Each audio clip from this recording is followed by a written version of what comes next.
Welcome to the Regenaissance Podcast. I'm your host, Ryan Griggs. Visit www.theregenaissance.co to learn more.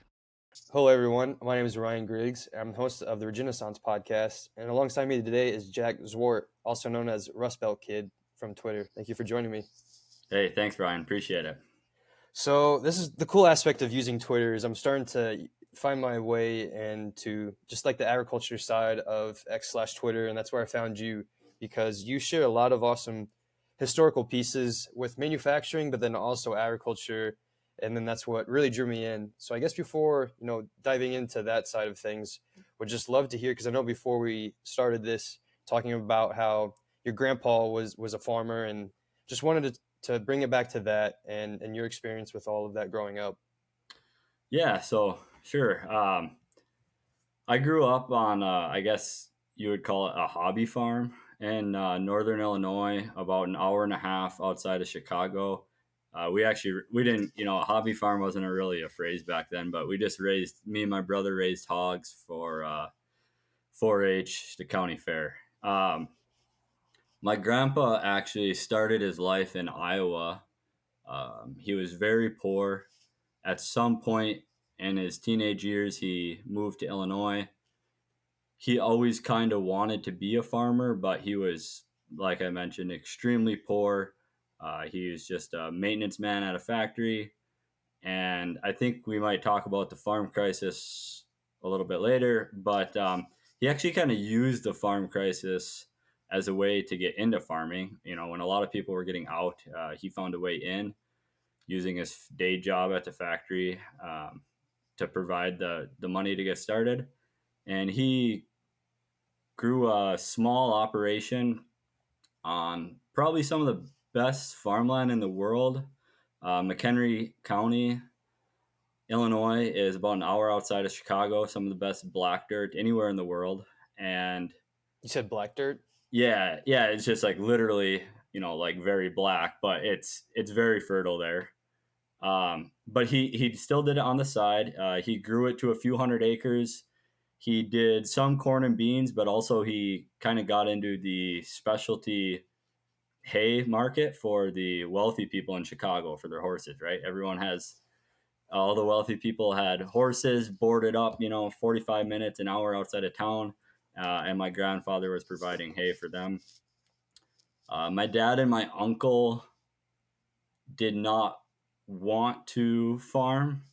By the time my grandpa got the land, it was a little bit later in life. I can't be for certain the timeline, but anyways, it didn't work out, right? And my dad and my uncle didn't want to farm, so he went on farming on the side, and he got sick around 2000. Then he sold some of his land, and basically since he bought it, he lived in an area of the country where land value is insanely high. You can farm it as very high dollar farm ground, or you can just sell it and turn it into a subdivision where it's even higher priced. And that's created a situation where now, you know, I love my job. I really enjoy manufacturing. I think a lot of us boys, a lot of his grandsons would maybe like to get into farming in some way, shape, or form. But because we missed a generation and because land values are so high, there's just really no way for us to get started. Um, So with your dad in particular, do you know the reasoning behind why he didn't want to farm? Was it just watching his father, or yeah, I don't know exactly. I think some of it is he was a really good welder. He liked to weld. He had his own welding business probably around the time when, fresh out of fresh out of high school, he was doing his own thing. I think some of it is probably he saw a guy working, nights at the factory and days on the farm, and that's a that's a lot of work, right? That's so if you got your own thing going on and you see someone just working a lot of hours, it's probably some combination of those two. That's why it's, to me, I mean, it's just another good example of just how difficult maintaining the farm on a really long time scale. I mean, generations ahead of you, because it's not to the fault of your father at all. In fact, I mean, he found something that he loves. Right. And so you, as a farm owner, say you have kids like that, you'd have to, I mean, at least for me, I'm going to accept that and want him to do what he feels is his quote unquote calling, or just what he really enjoys. And then at the same time, like you're saying, watching others, and that's a huge issue right now in agriculture. I mean, the fact that suicide rates is higher for farmers than it is for veterans. And I mean, we're just in a massive farm crisis as is right now. I mean, Right. that's why I have this whole business and brand, is to really talk more on this, to really help in any way. Because from a financial standpoint, I mean, I've worked with farmers the last couple of years and talked to them pretty much daily, and uh, I've seen the behind the scenes of stuff, and it can get very brutal and extremely stressful, isolating. But even just from like a financial standpoint, it's extremely difficult. And so trying to sell that to the next generation and then the next generation, Yeah. it's really challenging. And so I think that's a good segue, talking, because I know also before hitting record, you mentioning how you kind of wanted to get away from this too, after high school. So if you could talk more on that too. Yeah, just to be fair to, my dad and grandpa, like I never had a ton of interest in farming growing up. I mean, we raised Yeah, pigs or whatever, but that wasn't meant. I didn't mean that as a dig for them. no, I'm just, no, and I should say that just for my own, get the burden off my chest, so I don't feel like I'm throwing them under the bus. But yeah, like it never even occurred to me really, to be honest. It wasn't until I moved up here and kind of, I guess probably in a way it's because I missed Illinois and I missed the lifestyle I had. That I thought, well, shoot, what if I wanted to do that? Maybe I should have said something or whatever, but time had gone, and so that's on me. It's not on them. But yeah, I guess I was just a classic, like go to. I mean, I'm in my late 20s, right? Like I'm the prime age where I was just like, go to college. That's just what you do. So that's just what I did. Um,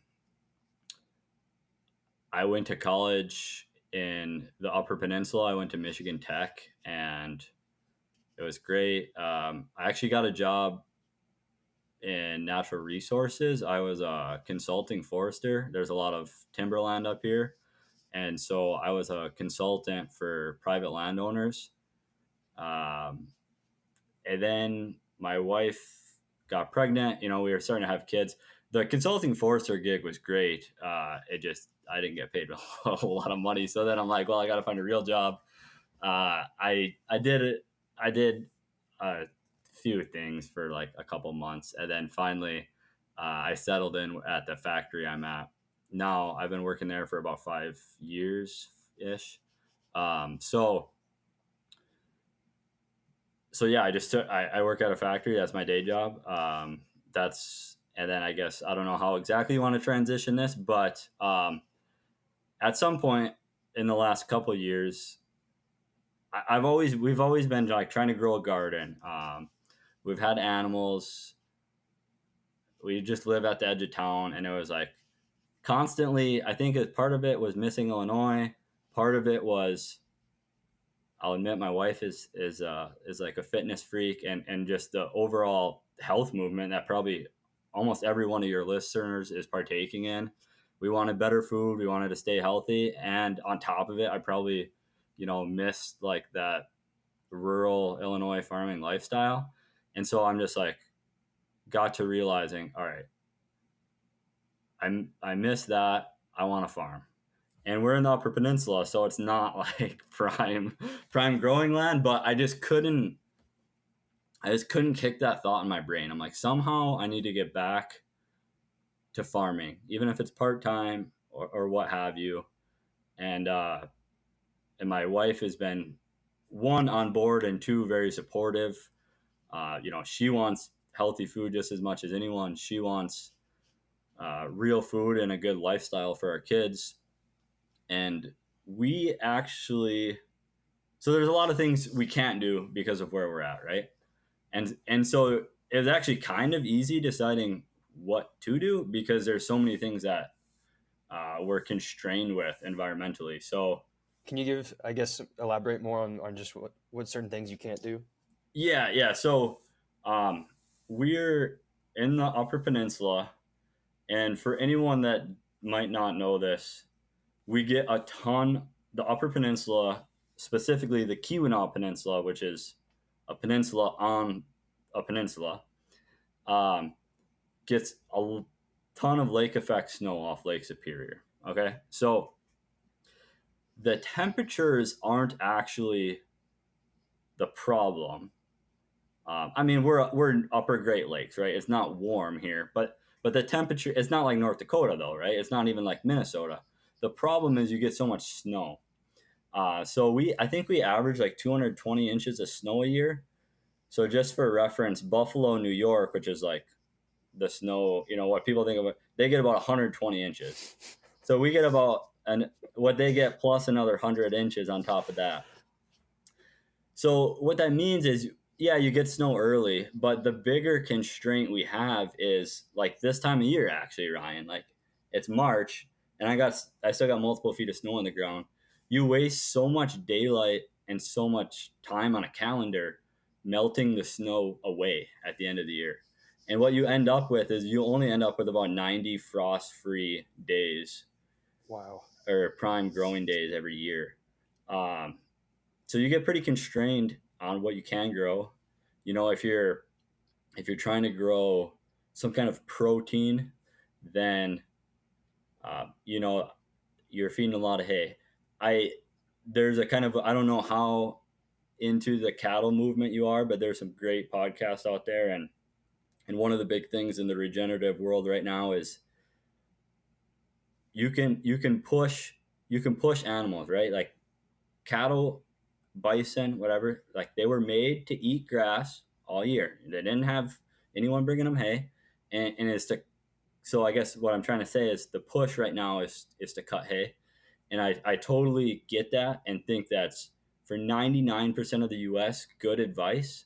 Um, but when you have 4 feet of snow on the ground uh, for a couple months at a time, that's not really an option, right? I mean, you could still feed hay. Don't get me wrong. You're just going to spend a lot of money doing it. So all that to say, we were kind of looking at annual crops. We're gonna make a go of it at pigs this year. We can maybe circle back to that. But for starting out, okay, you need annual crops. There's some perennial crops that we're exploring, that I started planting, but like even just snow and ice load alone on fruit tree, it's tough, right? I know a guy that planted 100 apple trees last year, and him and I are kind of, we're maybe working together a little bit or trying to we're marketing together, I'll say that. And he lost 90% of them this winter. Just not, just a snow load. They just break, right? Um, so it made it really easy, I guess. We didn't have a pumpkin patch up here. I saw potential high value crop, quick return crop. So we raised pumpkins and squash. Pumpkins to sell, at like a fall market type thing, and then we did sell some garlic and some squash and some other storage type foods that we grew, just to try and gauge the market up here, get a quick turn on our investment, and still provide people with good high quality nutrition. How does it feel to start farming again after thinking about it again and thinking about Illinois, but being up in the peninsula in Michigan? Yeah, it feels really good. Like really good. I probably spend almost every waking hour of my day thinking about it. That's what I was gonna say. Is whenever you're working at the facility, are you thinking about farming too? Because I Yeah, probably do. yeah. No, I mean, I do. Yeah, I probably shouldn't say that, but I, I really do like my job, and I think we have a cool thing going over there with 100% American made product. But um, yeah, I think about farming a lot of hours of the day. I'm curious if you might not know the answer like fully for this, but I'm curious on the history of manufacturing with agriculture. Is there a parallel as American manufacturing was going down? Was that happening with agriculture too? Do you know? Yeah, at large, certainly. I was writing some notes for you before we started this podcast, and one thing I was trying to, I just did it in a timeline format, I guess. Starting back at colonial America and kind of working towards present day. And I think when you say decline, that's accurate, but I think there's a better word we can use, and I think that's consolidation. Yeah. And Yep. and so in that way, farming is almost exactly like manufacturing. There's been immense consolidation. And on manufacturing side, that consolidation, well, is on both sides, right? It's trying to be they're trying to be hyper efficient. And so un- unfortunately, that means a degradation in quality. In manufacturing, especially, that means moving that offshore. But it's you get the same outcomes. You get less domestic producers. You get lower quality goods. And I think there's a lot, and then massive consolidation from many small producers to uh, a lot fewer large producers. Yeah, I learned that quickly whenever I was, initially starting out my business with apparel and then realizing that only 3% of the world's organic cotton's grown in America now. And it was insanely, I mean, that's why I was trying to find 100% organic cotton, 100% American made for everything. And that was literally not feasible. And if I were to find I found a couple things, for shirts or shorts, and I would have had to start selling them for, I'm not joking, like $125 to $150. And it's just that was another. I mean, that's why I'm so educational focused. It's very difficult from a consumer that's never actually looked into it, all of that, as to how complex but jacked up all these systems are together. Because I think consolidation is a great word for all that, because then it is for max. That's all we've done was go bigger, get out for max efficiencies, max yields, and then obviously the trade offs are what we've been experiencing and trying to fix now, years and years and years later. Yeah, and I think it's, for one, I'll just say this. I think what you're doing as far as education has been great. You know, um, Probably a younger me and even a not so long ago me felt like, okay, regenerative ag, American manufacturing. All right, we're getting some steam, and like if they don't get it, they're stupid. They missed the point, whatever. Um, but you can only think that for so long and talk to so many people, and then like if you just start talking to someone on the street, almost no one knows what you're talking about when you bring up um, you know soil quality, water quality, offshoring. They might have heard the word, but they don't under, and I don't mean that in a derogatory way. There's a ton of things I still don't understand, but we collectively as farmers and manufacturers have to realize that it's what we care about, and so we might have known about it for 10 years, but the average guy who is an accountant at the hospital or whatever, he's coming home from his day job, he has a favorite TV show and a favorite bar. Like, he doesn't ever think about the meat that's at the bar or where his shorts are coming from, right? Yep. So it's a good thing that you're doing, and I think we could all live to be 100 and educate people our entire lives and still not be there, right? So I think it's not very sexy, but education is a huge, huge piece. I think then just talking about the consolidation of farms and ranches, if we could just talk more on that, because I've seen you share some things of just the consolidations that's happened, and the average farm size, for example. I know that's that's changed drastically too. Yeah. So I think if we start at the very beginning, it'll help us more. Yeah, So definitely. in colonial, like, let's go all the way back to colonial America. Um, I'm going to say for the first 100 years plus of America being a country, we were an agricultural society. If we didn't have agricultural components, like, we were an agricultural based country. Um, so if you look even before the Declaration of Independence was signed, 60% of our export value was held in 5 commodities, and all 5 of them are farmed or wild natural resources: tobacco, flour, rice, fish, and indigo. And then you have, shortly after the Declaration is signed, you have Jefferson. And I personally like Jefferson. He kind of carries a certain ideology about him. But he writes to James Madison in 1787, and he says, we've basically done a good thing. We got this U.S. government. We're a country now. We're up and going.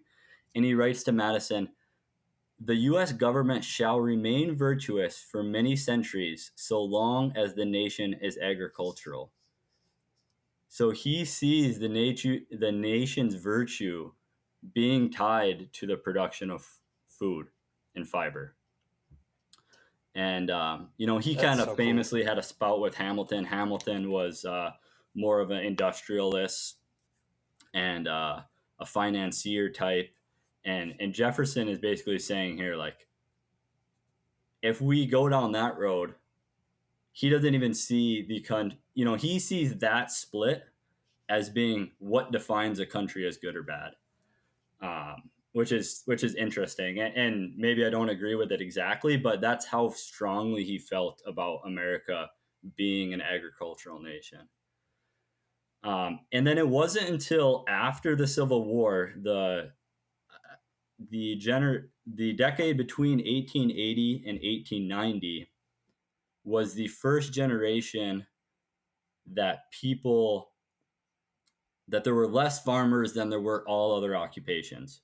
So in 1880, it was like 53% of the population derived most of their income from farming. And in 1890, that slipped under 50%.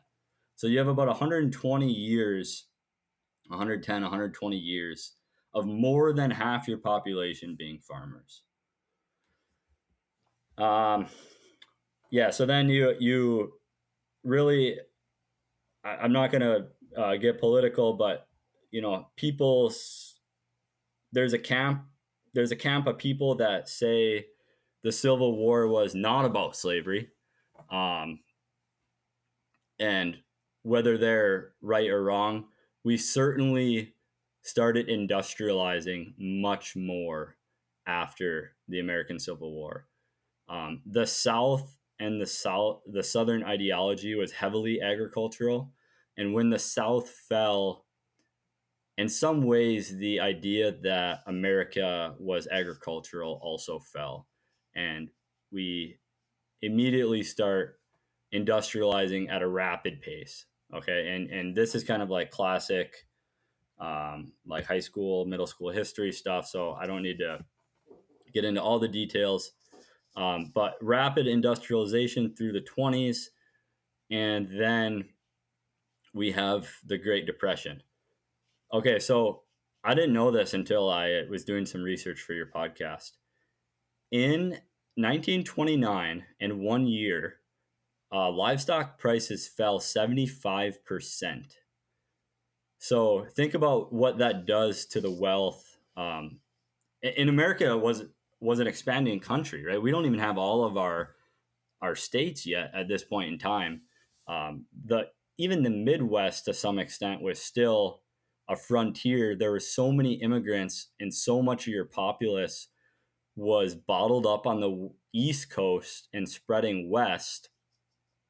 And just as you start to fill up the West, you deplete all that land of wealth in the Great Depression. And land values leading up to the depression were highly speculative. It took over 30 years. So if you bought a piece of land, on average, if you bought a piece of land in 1925, it took you over 30 years to see that value again. It took you until 1960 to see that value. So there was an immense amount of poverty that really only got fixed after the Second World War. But frankly, hadn't even by 1950 still hadn't even come back yet.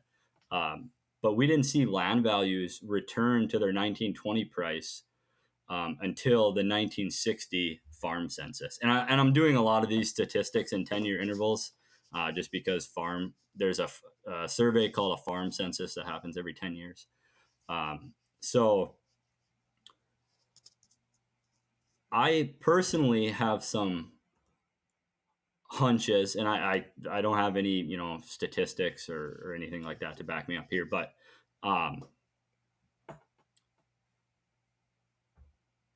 part of the reason when you see all that wealth contract out of the American West and even the Midwest after the Great Depression, it mostly floods back to cities and industrial areas. You do have to wonder if it was exasperated by the chemical boom, to me, of the Second World War. The Second World War should have been, winning the war, kind of the narrative we're told in school, and I think is true, but only true in industrial areas and not in agricultural areas. That is, America boomed post World War II.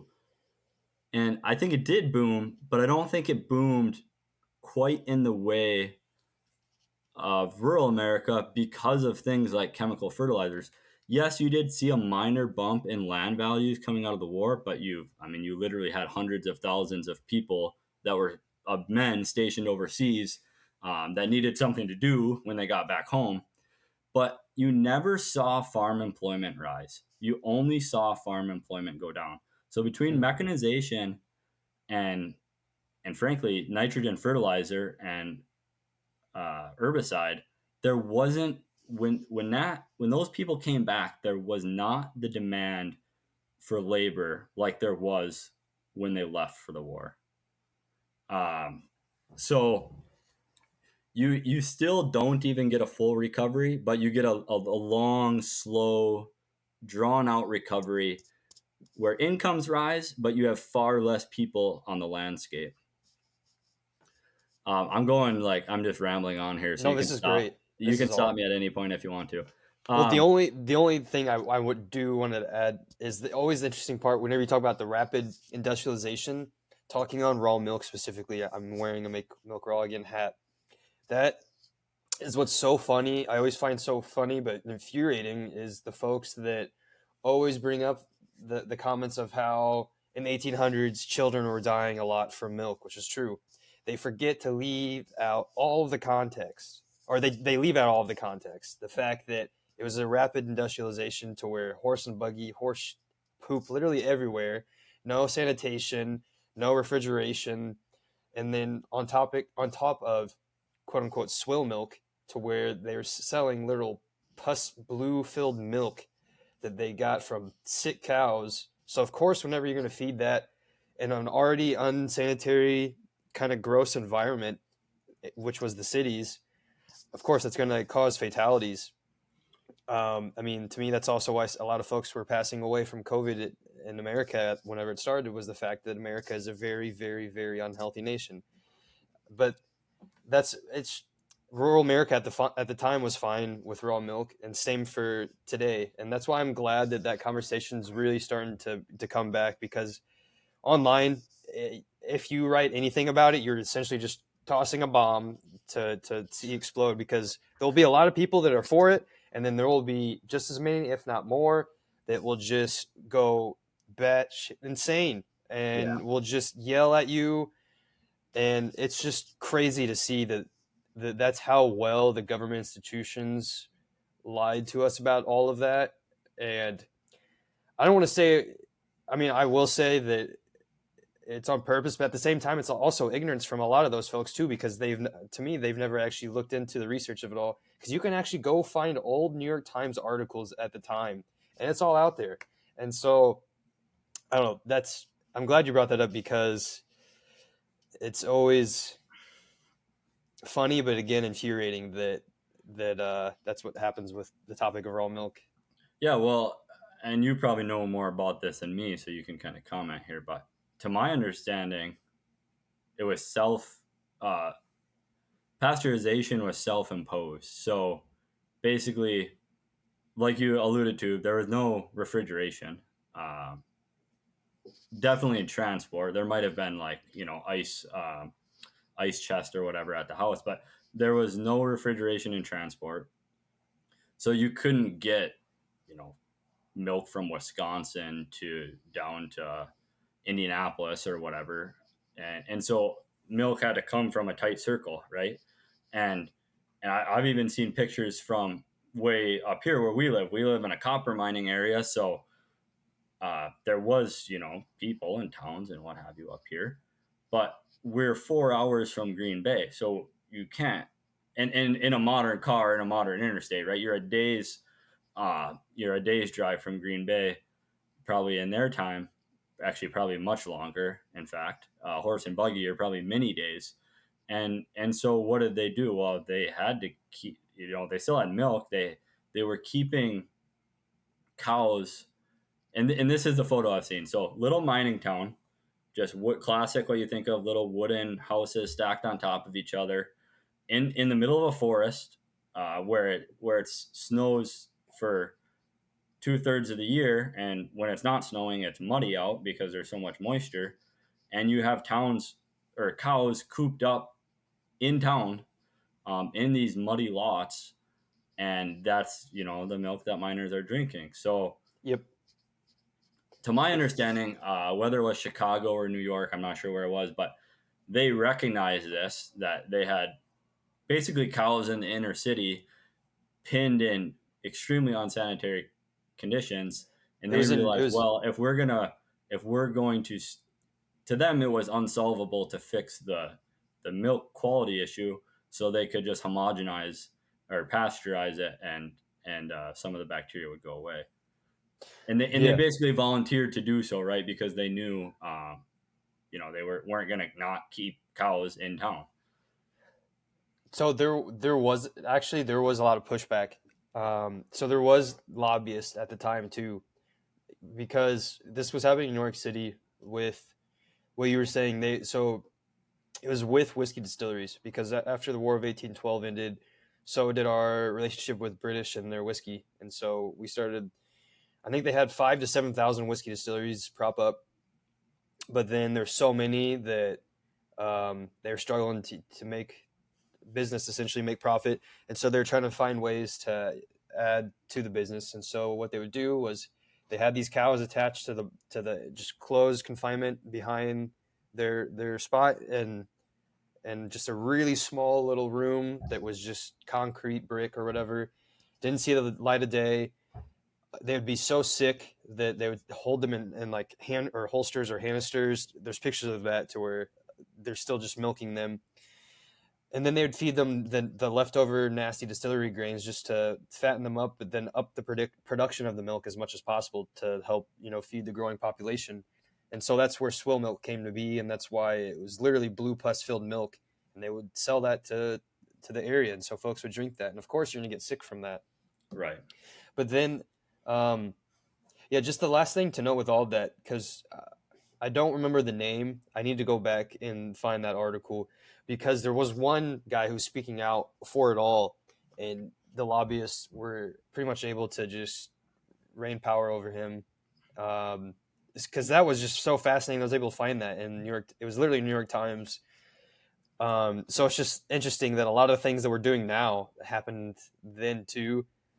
The good thing now is the fact that we have the internet, and so lobbyists can try all they want, and obviously it works because they have so much money and power, but it's slowly dwindling away as more folks wake up to everything. So I guess that could go back to what you're saying. So talking about the 1960s consensus. Is that right? Yeah. So the USDA puts out a farm. It's just a survey to farmers, on a 10-year interval. So it's good information actually. You can gather a lot about the number of farmers and what's being farmed and the size of farms. Uh, so I guess if we want to get back into a timeline, by the 60s you start to get a head of steam. Everything's going good. And then in 1971, this is another political topic I won't delve into, but you get the decoupling of the US dollar from the gold standard. Pretty much right away, in the time scale that we're talking about, less than 10 years, you get rampant inflation. And we come to kind of a critical moment in US agricultural history, which is um, Earl Butz and Vogel. And Vogel being the, what was his title? Hold on. Give me a second because I want to get this right. But anyways, Vogel is basically appointed by the Carter administration and his main job is getting inflation under control. And I should retract the statement. I don't know for a fact if Carter appointed him or not, but he's basically tasked with getting inflation under control. Inflation that started during the Carter era, and at the same time, you have Earl Butz as the Secretary of Agriculture, and Vogel's makes the decision to hike rates. Leading up to this, remember, we had finally started to get ahead of steam, and the rural economy was good, and so the average farm size is growing by this time, but it's not going crazy or anything like that. We had herbicides and pesticides were well into the U.S. market. They had kind of become a staple. We had kind of shifted, we had slowly been shifting away from a diverse crop base to a more corn, soy, wheat based system. And everyone starts to feel good about themselves. So they're picking up a little bit more ground, which means their debt is increasing, right? Their equipment's getting nicer, which means their debt is increasing. And we're doing all these things to slowly increase our debt on farms. And all of a sudden, Vogel cranks the interest rates. And I don't know, I can't tell you the exact timeline, but interest rates go from mid single digits up to, at one point, I think like 18%. Whoa. So now you have these farmers who are overextended on land, overextended on equipment, and interest rates go through the roof. On top of that, when interest goes through the roof, what happens in the global economy is the US dollar typically becomes strong and other currencies would become weak. So importing countries tend to have less buying power, right? That's what that means. They're going to be more incentivized to find either other sources of grain or increase domestic production. So you kind of have a double whammy. You have less international buyers of this grain that you just structurally incentivized. You had been structurally incentivizing it since the Second World War. And a lot of, I'll just say this really quick. I just recently listened to a great episode from, I think it's Wisconsin Titan 2. He also does farmer interviews. And he was interviewing a gentleman from Kentucky that had met both Vogel and Earl Butz and spoke to them at the time of that these decisions were getting made. And then, he's reflecting on it 50, 40, 50 years later or whatever. And one thing he mentioned was that a lot of people are quick to point to a grain embargo that was placed on the Soviet Union by Nixon, I believe. And to them, it was like, oh, we lost a huge market, whatever. And they probably did lose a huge market. But he was quick to point out that the grain embargo was one country, the Soviet Union, and it was one crop, which is wheat. And something as it wasn't a small deal, it was a big deal, right? But something like that shouldn't crash the entire U.S. farm economy, like the farm crisis basically was, a crash of almost the entire U.S. farm economy. And he made a point about interest rates doing what they did, and at the same time, international buyers being less incentivized to buy U.S. grain. So the farm crisis leads to immense consolidation.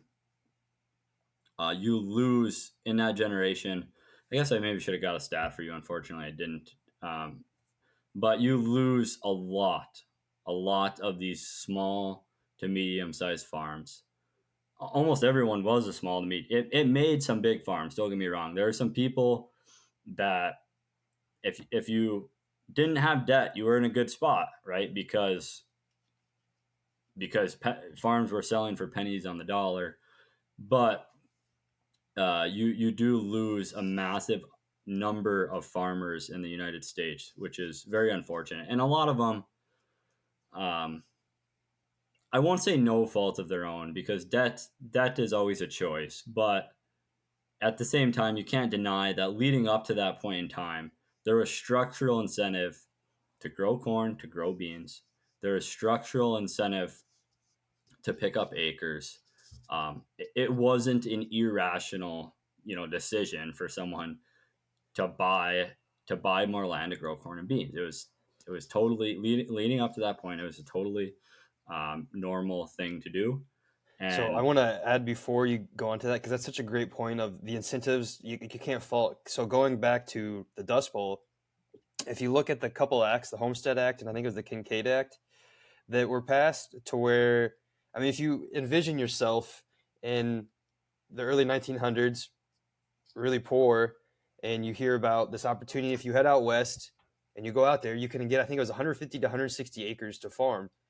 So obviously, they're not going to have the knowledge to do the actual farming that we're talking about in today's society. And I think that little part's a lot of times is missed out too, on the fact that we just had a mass wave of folks that probably, I'm making an assumption here, but I'm assuming a lot of them, that was literally life or death. And they could see the golden opportunity for their children and the future children to, finally have something viable for food and whatnot. Because that's another thing that modern society does not realize. Most of humanity has been on the brink of famine forever. Like, if you read Dirt, Erosions of Civilizations, that will open up your eyes to wherever you're at in part of the world. There's so many feast or famine, really. This is where the only time that we've known of the last 50, 75 years to where we've had an abundance of food, to where now, I mean, it's completely jacked up now, but that's how we've gotten to where we have so much food that we're using for fuel and all other kind of ways, because if not, then it's just going to waste. So I just wanted to add that tidbit, because those are really great point you mentioned.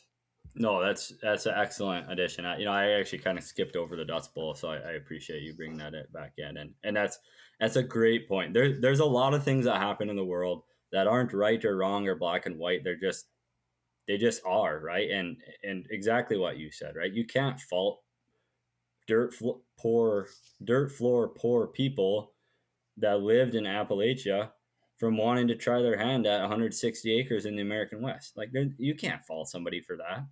And in the same way, you can't fault someone for farm economies growing good. Hey, all my neighbors are getting bigger. I'm going to get left behind if I don't get bigger. I better buy some more land. I better buy some more cows. And all of a sudden rates are hiked, 3x, and you can't. Yeah, so great point. Um, one, so I don't have the farmer numbers from that era, but this same gentleman that got the opportunity to talk to Vogel and Butts. Maybe I'll send it to you and you can post it. It was a great episode. But he had mentioned this one stat from the farm crisis that stuck with me, and and I had to pause and look it up because I simply did not believe that it was true, and it turns out it was in fact true. So between 1984, so really, and it'd be the same thing as if like we jacked rates even higher today. Is like people have some capital to burn, and farmers are tough. They don't want to stop farming. They're gonna drag it out as long as they possibly can until they've basically lost everything and they have no other choice. So you see that the 80s is kind of a slow burn of pain, and kind of by the mid to late 80s, you're kind of at the peak of losing farmers.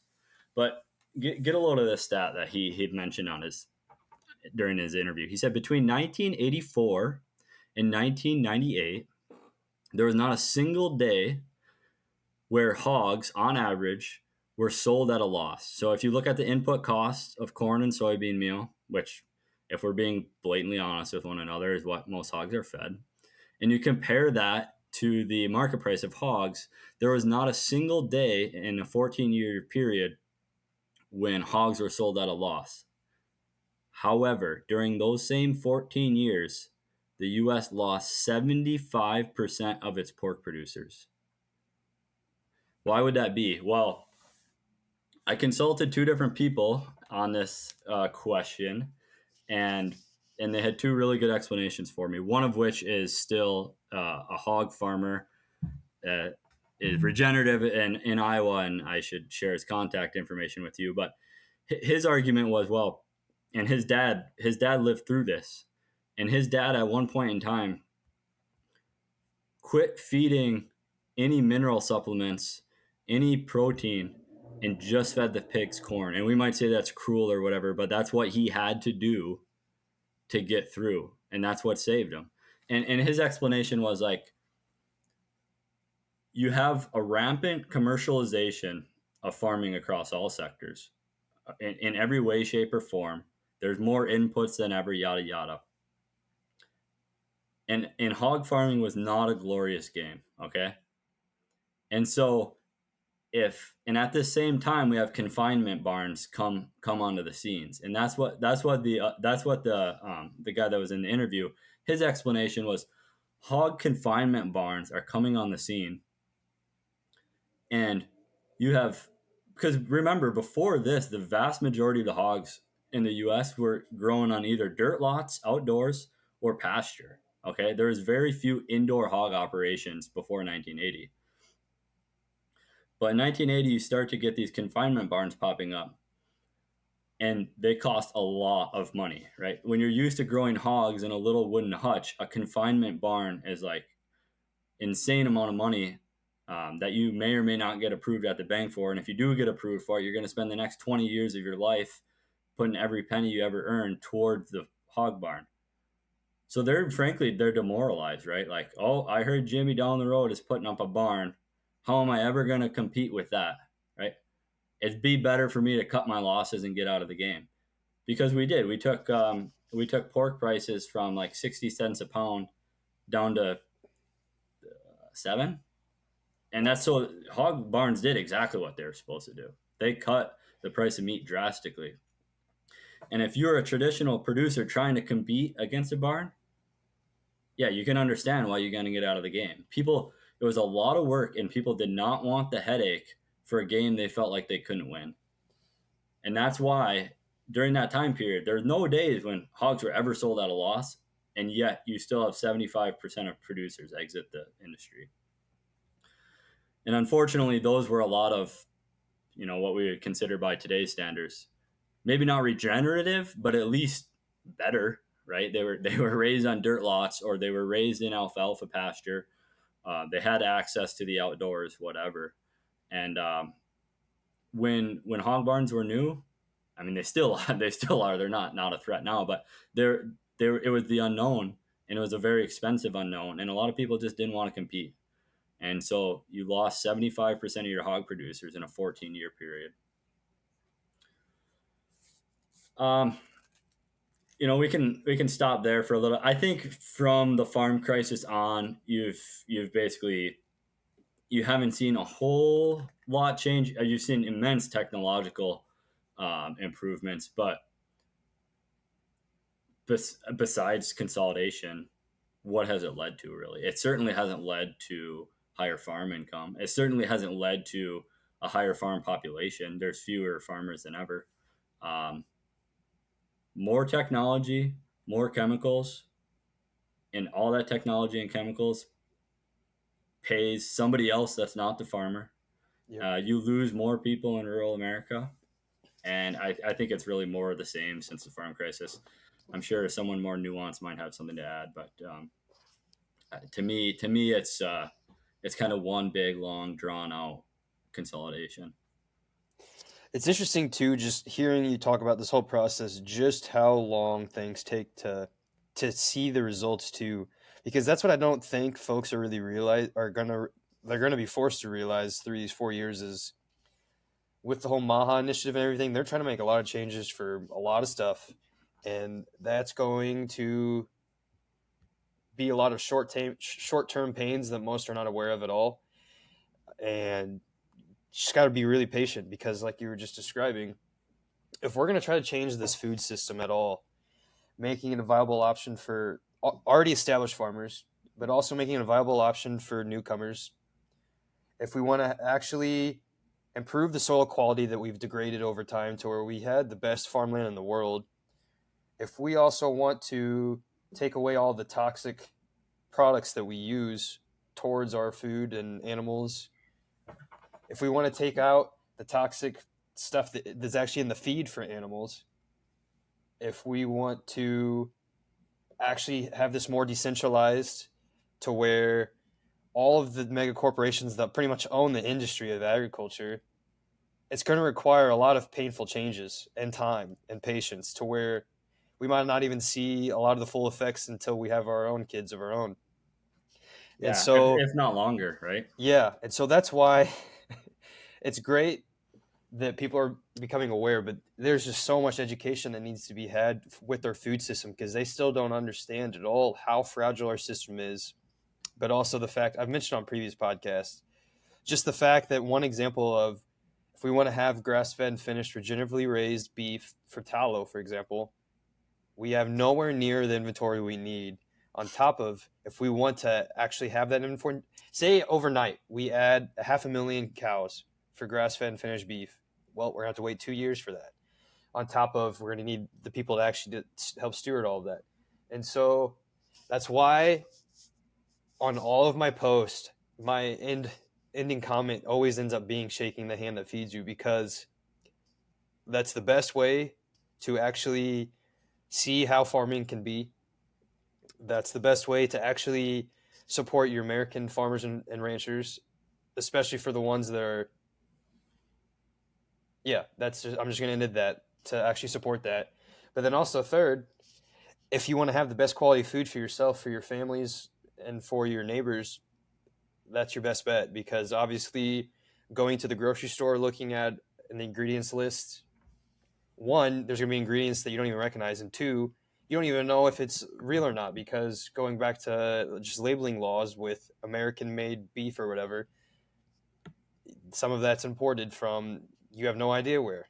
And so this is why I wanted to have you on, is to really paint the full picture, to help paint this full picture of our food and agriculture system, because I didn't even know. It was interesting you mentioning about Jefferson and them saying, I didn't even think that America was an agriculture dominant culture country for, like you said, I think it was 120 years.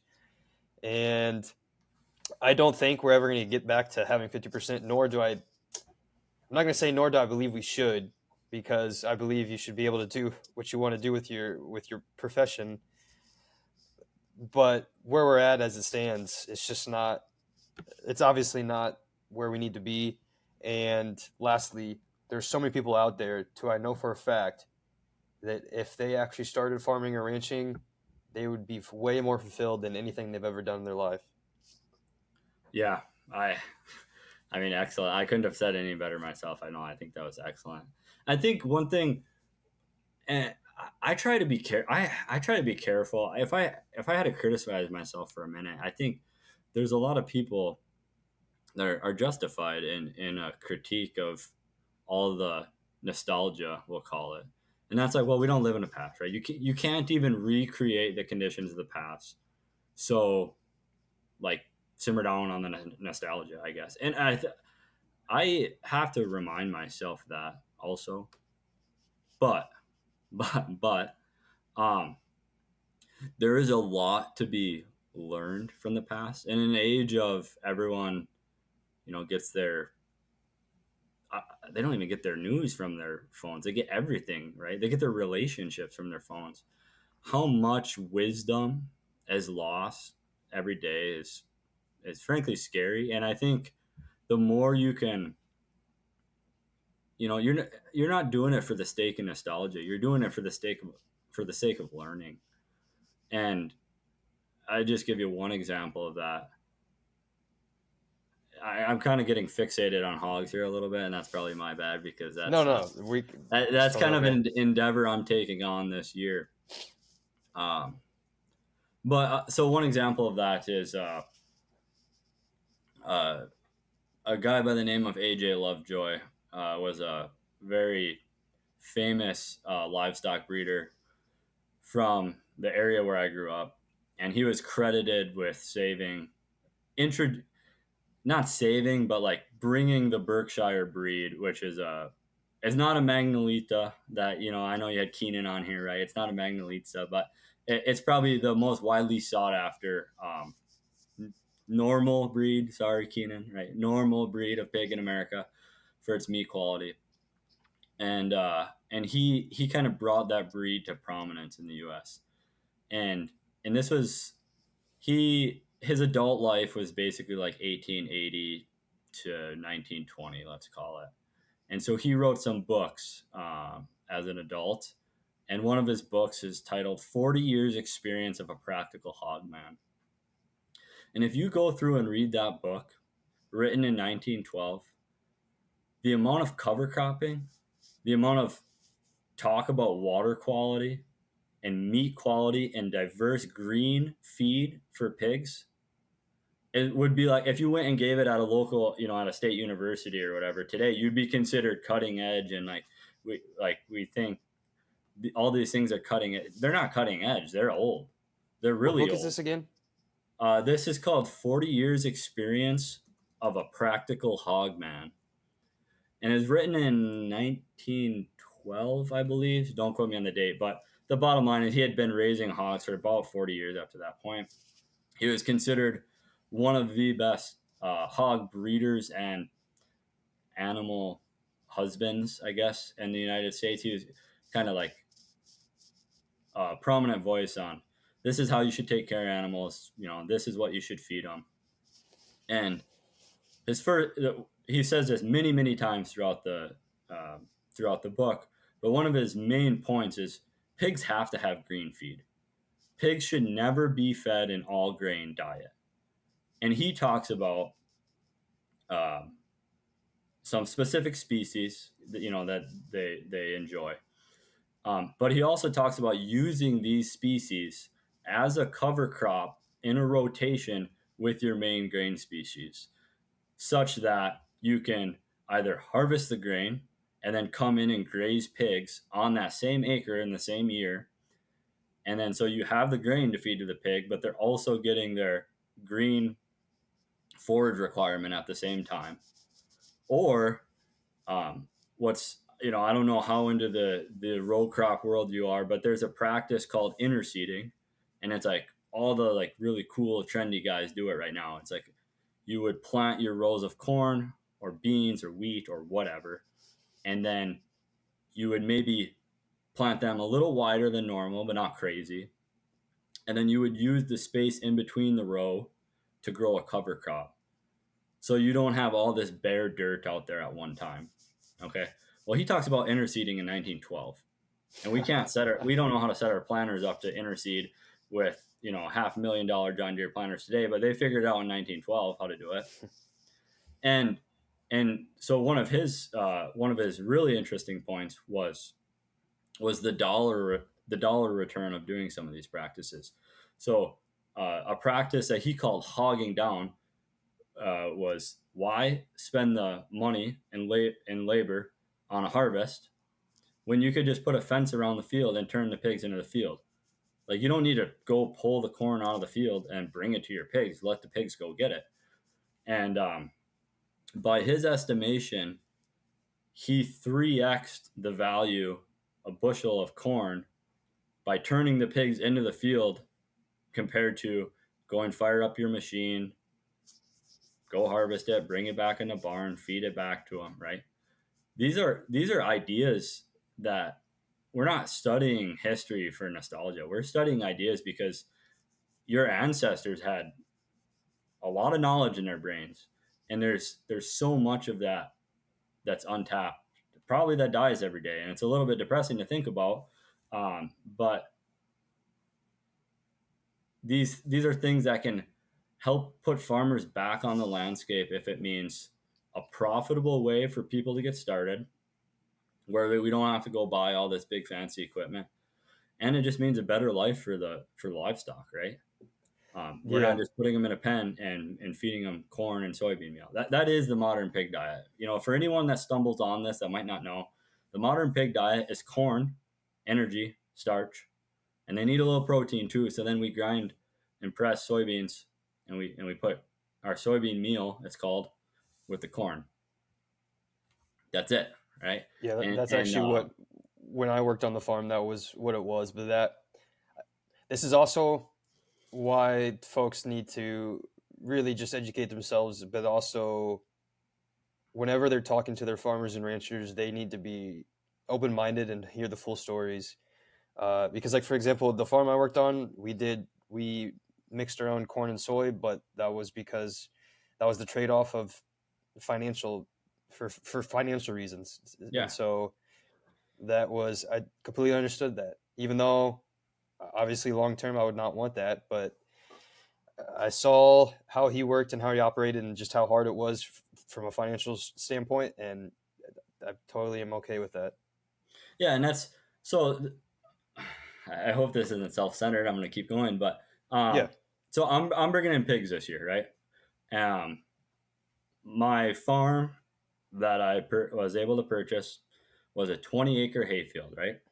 We turned some of it over, right? Tillage is like the ultimate enemy of certain people, but I'm not a purist. I turned it over. I mean, it was a worn out hayfield. What else are you going to do with it?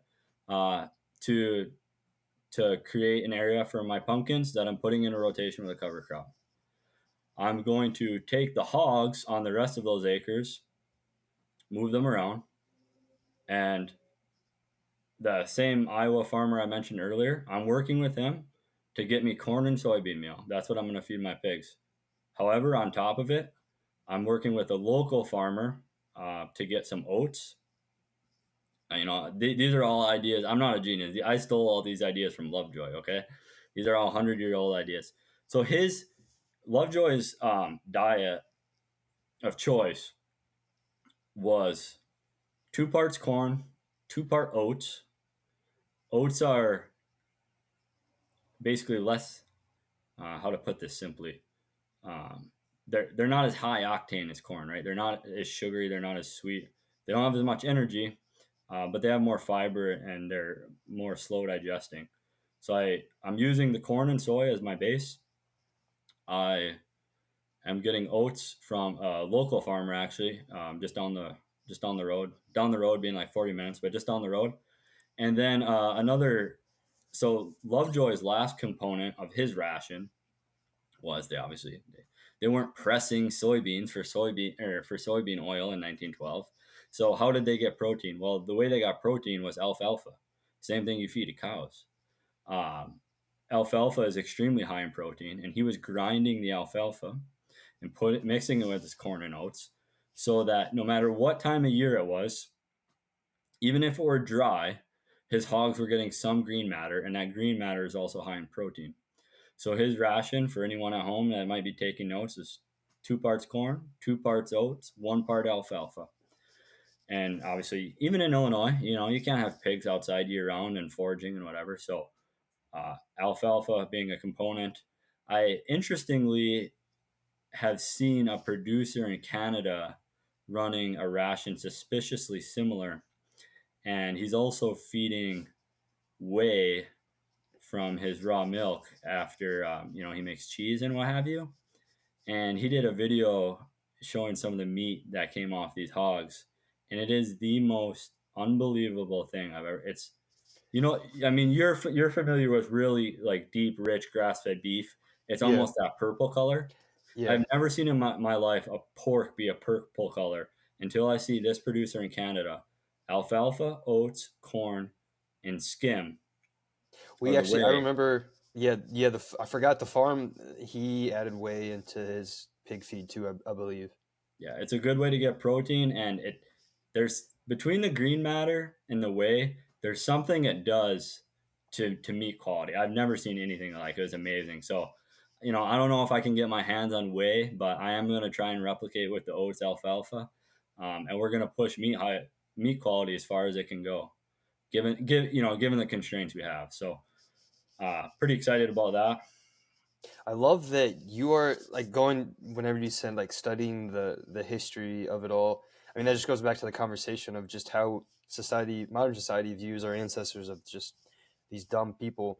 But that's why, I mean, I love history. I've always been a historian at heart, and why once I started learning about agriculture, just went down the rabbit hole. But especially again with raw milk, why are societies around the world throughout history literally with cave paintings of a cow or with milk?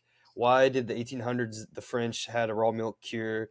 There's I could just go on and on and on and on and on about examples of our ancestors specifically with raw milk. There's something to that. And that in itself, I mean, raw milk's pretty much been in existence for nearly 8 to 10,000 years, probably more. Yeah. And now all of a sudden, 150 years ago or 120 years ago, all of a sudden that's bad for us and it's going to kill us. It just doesn't add up.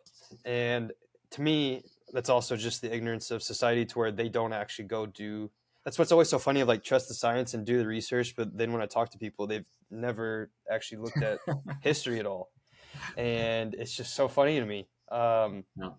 Because the research is out there. There's so much around agriculture and again with dairy that I know because I read a lot specifically with raw dairy and raw milk online from just comments of posts and my posts and just see what people are saying. And I see a lot that in olden times people will still pasteurize milk. Sure, people still would boil their milk and drink it. That's perfectly fine. But there's also an exorbitant amount of people who are drinking it completely raw as is and did not die. And so I'm trying to paint the full picture for raw milk too, because that just seems just the history aspect. I mean, that's why I'm glad that we're talking and doing this. Is the history aspect of all of this is just completely gone and missing, and there's just like you were saying, just overall as the oldest generations going, a lot of that knowledge is going to be gone. But this is why I have a lot of hope with the internet and whatnot that we'll still be able to pass that on.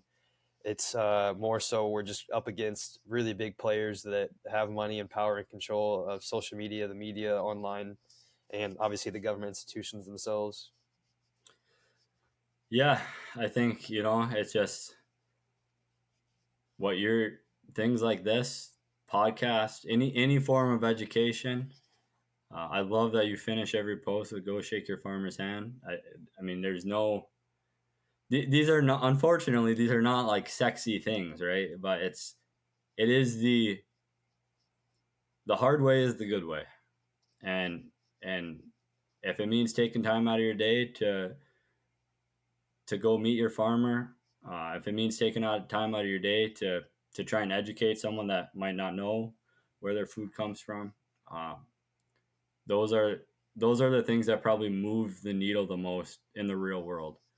And and hopefully that, the ideal situation is someone comes to the farm and learns. I think there's a lot of amazingly smart people in this space, and people like I can't remember everyone that's ever said this, but some of the most impactful people I think are people that have an open door policy at their farm. If anyone has an open door policy at their farm, they almost always talk about someone taking them up on it, and I think that's probably surprised me. So I don't live where I farm right now, unfortunately, but it's been really cool to see some of these names. Like, I think Gabe Brown has tours. I'm not sure, but there's a few people that do the open door policy, and it's, to me, that's like the ultimate token of we're proud of how we raise food.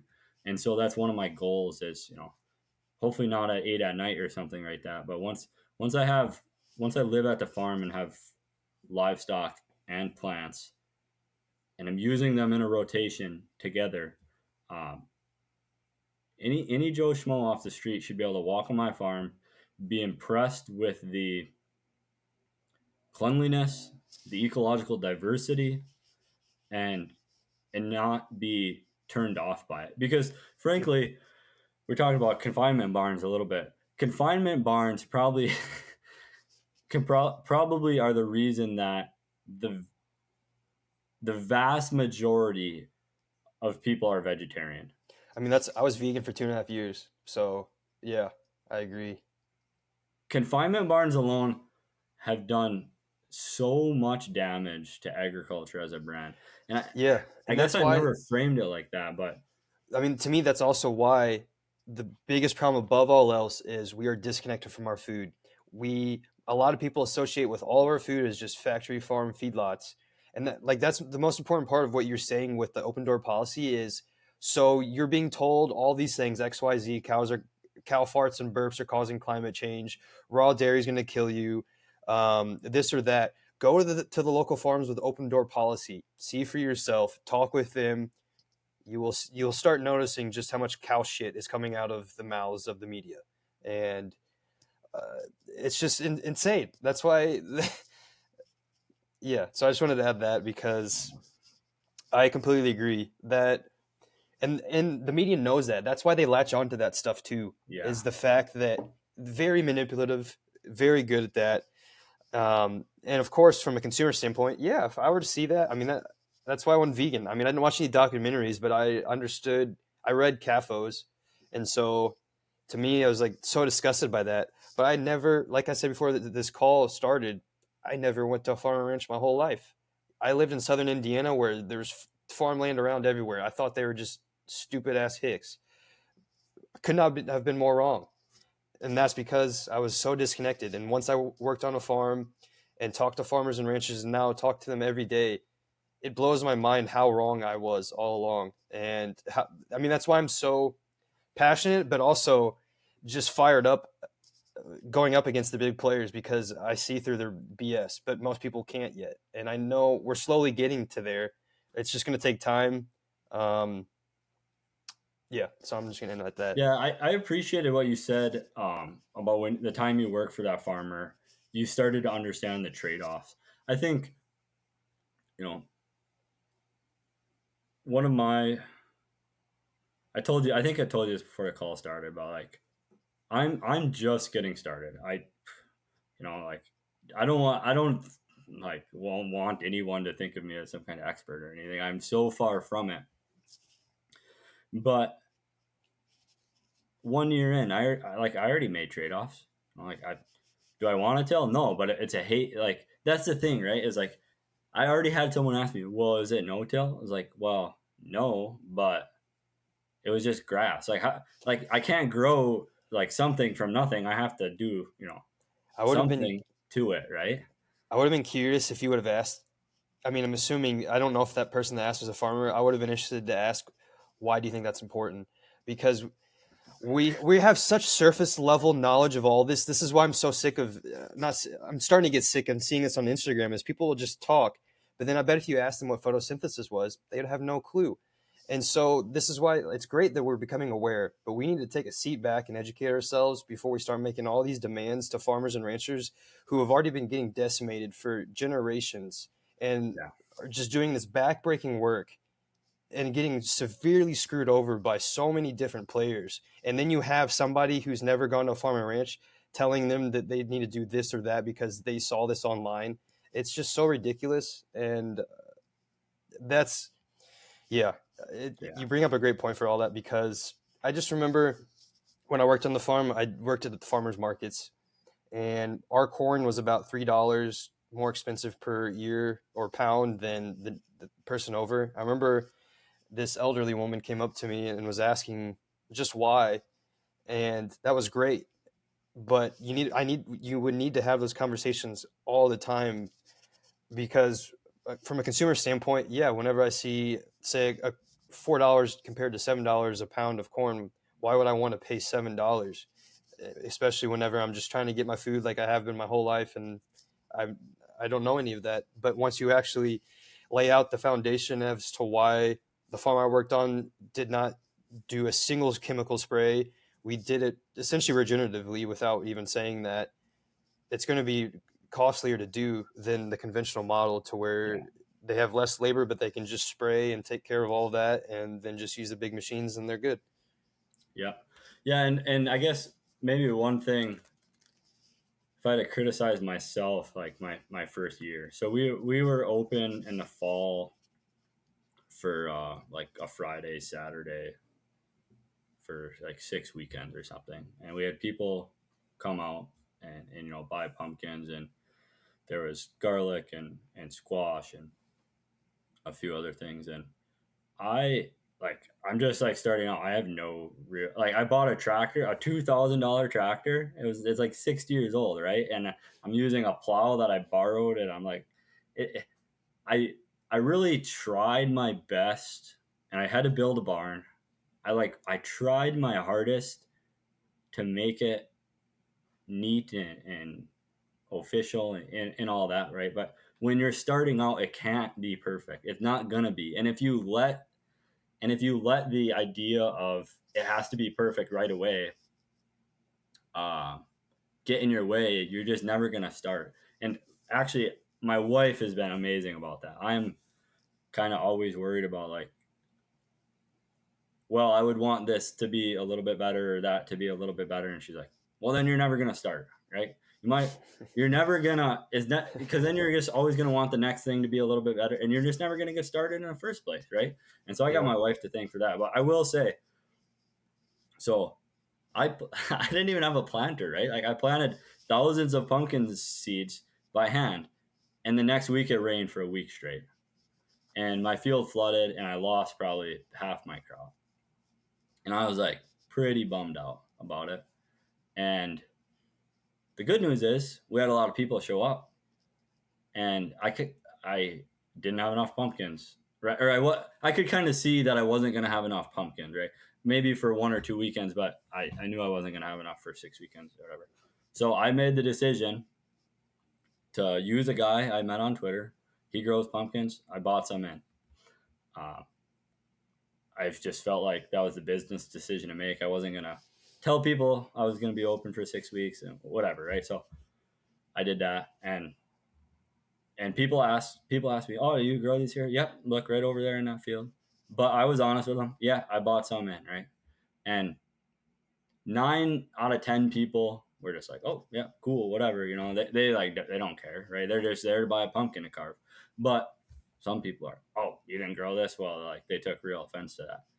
Did they know the whole story about, like I'm not saying I'm broke, but you know what I mean? Like, I'm just trying to get started. I don't have all the money in the world, and then it rained for a week straight, and my field was literally underwater. Do they know that story? No. Are they going to come back? They might not, right? But and a few people even, like, said, "Oh, well, then, like, what's this all about then? Like, I can just go buy pumpkins at whatever." Well, I'm working with this guy I know, and I think he's doing the right thing. If you let one, you kind of got to have thick skin when you're starting, because there's always going to be criticisms. It might be on how your farm looks, or it might be on, you're never going to get right on the first try. And there was a guy that came to my farm and he was pissed about parking, right? He's like, you need to have a better parking lot. What do you do, right? Like, I don't, like, what do you do? I put in a gravel driveway. Like, that's the best I can offer you right now. But he was pissed I didn't have a better parking lot. You park in the lawn. Sorry. You're going to have that if you're starting out. And I hope people start. That's the one thing. Like, that's what I want. I'll show you my successes. I'll show you my failures. I'll try and tell you what went well, what didn't work, whatever. As long as that, hopefully that motivates someone and gets them to start too. But just know that there's going to be some criticism. You're not going to get it right on the first try. And you just brush them off, because I think 9 people out of 10 are excited to come back next year, or they told their friends. I heard from a few people, oh, I didn't get there this year, but I'm hoping to get there next year. And that makes me feel super good, right? Like, it hits you right in the heart. Like, I'm fired up to start all over again this spring. But there is going to be some criticism, and you just, like you said, you kind of just got to brush them off. It's like, well, they weren't out here. When I was on my hands and knees planting seeds, thousands of pumpkin seeds, late at night with mosquitoes biting me behind the ears and whatever, they didn't see that. And if they would, maybe they'd feel different, but it didn't happen. And oh well. No one's ever going to know. That's between like you and God, right? And you just got to figure it out. I agree. I mean, that's also kind of glad whenever I was working on the farm, I wasn't the owner, because I can definitely, I saw that. And I mean, I felt so. One example I can give of that too with the farmer, and this also just showcases, this is just like a rural America experience, because I worked in Southwest Pennsylvania. The surrounding area was about 2,000 population and surrounded by the Amish. And they did farmers markets Thursday through Sunday. 2 in this, I don't even know. Yeah, 2 in Maryland, because it was on the border of Maryland. 1 in West Virginia, and then a 4th one, which was just about an hour south of Pittsburgh. And this was on a Saturday. So Saturdays we'd have to get up at 4:30 a.m. to drive an hour to make it to start setting up at about 6:45 or 7, because at 8 a.m. that's when it starts. And this was also at the time to where it was starting to get colder, and I can't remember if they had gotten the frost or not. I think it was around then. But he had a greenhouse where he's growing a bunch of ginger. The best ginger this day I've ever had. Incredible. Nothing you can get in stores, not even close. That was also, working on that farm made me realize that everything in the store, it's just ginger root. You're not buying anything else, because he sells the ginger plant. Okay. It is so much better. It tastes incredible. But that was a higher priced item. I think the highest priced item at the farmer's market. There was one time where me and him went, and we packed everything the night before, but we were already exhausted from the week, that we just kind of, packed it Saturday or Friday night and then went to bed. And, you only got like 4 hours of sleep or whatnot. We wake up and drive, and then we realized we forgot all the ginger. And so we just lost the revenue for that. And just that one little mistake. And that can make a massive impact on a farm to where they already have low margins. But no one's ever going to know that. The consumers don't know that. But I did. And that's why, again, I felt so bad, because I could see the stress that even that one little action had on his day, because he's got a family to feed and he's got a farm to maintain and also help pretty much doing its thing over time. And so, yeah, I just wanted to add that tidbit because it made me remind me of that story. Yeah, that's that one's rough. Like, it's so simple, right? But it has such an outsized impact. Yeah, that's tough. Especially because at this market too, it was the market to where the types of folks that went there came from, the surrounding Pittsburgh area. So they definitely had a lot more money, and they sought out better, high quality, higher priced items. Mm-hmm. And so that's why even that, compared to if we would have forgotten, say, at the West Virginia market, that would have been fine. It would have been a lot different, because it might have gotten some sales, but versus this other market, it would have been night and day difference. And so that's another thing too, is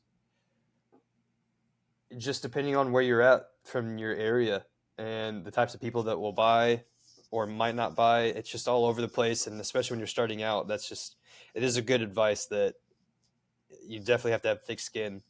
Because also, I can only imagine too, that's definitely got to hurt the ego a lot because you work so hard for all of the planting and all of the work that's done to get to the point to where you're at the market selling, and then for that, I can only imagine how difficult at the beginning that is to Yeah, swallow. yeah, for sure. You brought up, and we can finish here. We should probably wrap up, but Yeah, um, one last thing you said as a word of encouragement. I live in a pretty remote area, like pretty remote. There is, I guess, two or three towns, but I think like 5,000 people. Almost everyone has a town that's 5,000 people by them, I guess is my point, right? And I sometimes, and this more I learned in Illinois. I would say it's worse. It's worse in big row crop country than it is even in like the UP or say the Mountain West or something where it might be remote. But guys think, and there's probably, I'm not discrediting them. There is some merit to this argument, but this is the argument I hear from guys or gals. I live in an area where I'm not Joel Salatin. I can't, like I don't have access to a Washington D.C. farmer market. Like there's only 5,000 people in town, and we all grow. They have beef from everyone is a farmer around here. So why would they want to buy my stuff? Um, yes, they're right. Like Joel Salatin or pick your poison has access to an amazing market. There's people out there that make YouTube videos or have podcasts or whatever. And yes, they probably have access to a better market than you do, almost certainly. There's no denying that. But I was pretty worried about it up here. I didn't know. We don't have a big population, but on top of it, we have you mentioned the Amish earlier. We have a population around here that tends to have a lot of big families. And I was kind of, I guess, more nervous. Like when you have 8 kids, like it's pretty tough to beat frickin' Walmart, right? Like Walmart is like, you're not going to find anything better. And would they want to buy a pumpkin, say, for every kid when you have 8 kids and pumpkins are $10 a piece? I don't know, right? Like that was one of my big uncertainties going into the year. Um, and in my experience, it was just fine. People, even if they only come one time a year, they're like, people want to support farmers. Okay. If you can sell a good story, prove with the landscape, prove with your farm that you're trying to do the right thing, people will, people want to reward you. That's been my experience. If, if you're, yeah, I'll leave it at that. I was very, um, it was a very warm-hearted feeling that I got from the vast majority of the customers. They were happy to be there. There's not a lot of farms up here. There, a lot of their kids haven't even ever seen a farm, like ever, right? And I didn't even have animals or anything. This year I'm hoping it's better with the pigs out there, and kids can actually see pigs out on pasture and whatever. But even a field, right? Like a lot of kids have never stepped foot in a field. And so no matter how rural your market is, or if you have any uncertainties about market, like it'll be okay. I think it'll be okay is my message. yeah. No, I love that, and thank you so much for this conversation. It was awesome. And so, I guess if there's any other last comments you have, or I guess for the listeners where they can find you, now would be a Yeah, good time to plug that. yeah. Well, first of all, thank you a ton. I learned a lot even from you, so I appreciate that. Um, I mostly only use Twitter. If you're on Twitter, Rust Belt Kid 1 is the handle. UP is a modest tourist destination, especially in the fall for fall colors. So if you're in the upper Midwest and you want a fall getaway, you come to the UP. We're open during that kind of prime color season. Zwart Farm in Calumet, Michigan, you can look us up and come out to our farm for a fall day. We got pumpkins, squash. We'll have pork this year, and um, yeah, I think that's what I got for now. I really appreciate it, Ryan. Absolutely. It was great. Have a good one. Yeah, thank you. You too. Visit www.theregenaissance.co to learn more.